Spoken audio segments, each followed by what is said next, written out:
আমরা আজকে গেছিলাম দক্ষিণেশ্বর কালীবাড়িতে মা ভবতারিণী চরণে পুজো দিতে। মা কালীর দিব্যি। আর তাই ভোর ভোর তাড়াতাড়ি করে রেডি হয়ে 5:33-এ দেখি চলে এসেছে আমাদের টোটো। যেই টোটোতে করে প্রথমে চলে গেল আমার মা আর আমার দিদি, কারণ ওই টোটোতেই আবার আমার মা বাড়ি থেকে কিছুজনকে পিক আপ করতে হবে খুব তাড়াতাড়ি। তারপর আমরা 3 ভাই মিলে রানীচকে পৌঁছে স্ট্যান্ডে গাড়িটা রেখে পৌঁছালাম বন্দর স্টেশন, যেখানে আমার দিদি, মামি, ভাই, মামা আর আমার মা পৌঁছে গেছিল আগে থেকে। তারপর ওখানে কিছুক্ষণ অপেক্ষা করার পর 6টা 7-এ দেখলাম চলে এলো আমাদের হলদে হাওড়া লোকাল। যেই ট্রেনে চেপে এভারেজ 60 কিলোমিটার বেগে যেতে যেতে ভোরের আকাশ দেখে মনে হলো একটা কবিতা।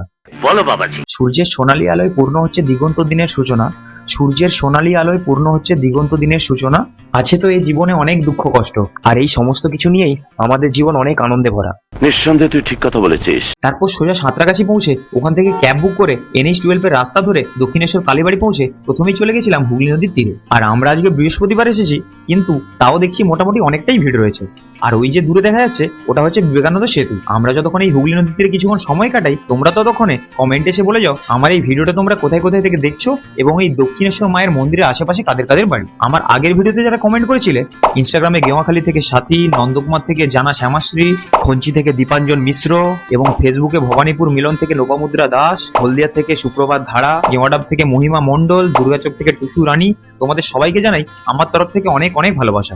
যাই হোক, তারপর 5 জোড়া নদীর জলে ধুয়ে মাথায় জল ছিটিয়ে নিজেকে শুদ্ধ করে স্টল নম্বর 23 অর্থাৎ ঠাকুর রামকৃষ্ণ পূজালয় থেকে নিলাম পুজোর ডালি। তারপর পুজো শেষে দক্ষিণেশ্বর স্কাইওয়াকের কাছে একটা হোটেলে পেট পুজো সেরে মেট্রোতে এসপ্ল্যানেড ধর্মতলার টিকিট কেটে আমরা চলে গেছিলাম শহীদ মিনারের কাছে কিছুটা সময় কাটাতে। আর যেহেতু ওই দিন কলকাতা হায়দ্রাবাদের ম্যাচ ছিল, তাই দেখলাম শহীদ মিনার প্রাঙ্গণে অনেক জার্সিও বিক্রি হচ্ছে। যাই হোক, তারপর এসি বাসে চেপে ঘুমোতে ঘুমোতে কিছু খাওয়া দাওয়া করবে বলে সবাই নেমে গেল রোজলাল চোখে। আর আমি সকালে স্ট্যান্ডে রাখা স্কুটারটা নেওয়ার জন্য পৌঁছে গেলাম রানীচক বাস স্ট্যান্ডে। তারপর স্কুটারটা স্ট্যান্ড থেকে নেওয়ার পর চলো আমি এবার বাড়ি যাই, দেখা হচ্ছে পরের ভিডিওতে। ভাই সামনে দেখো, সামনে দেখো। Like comment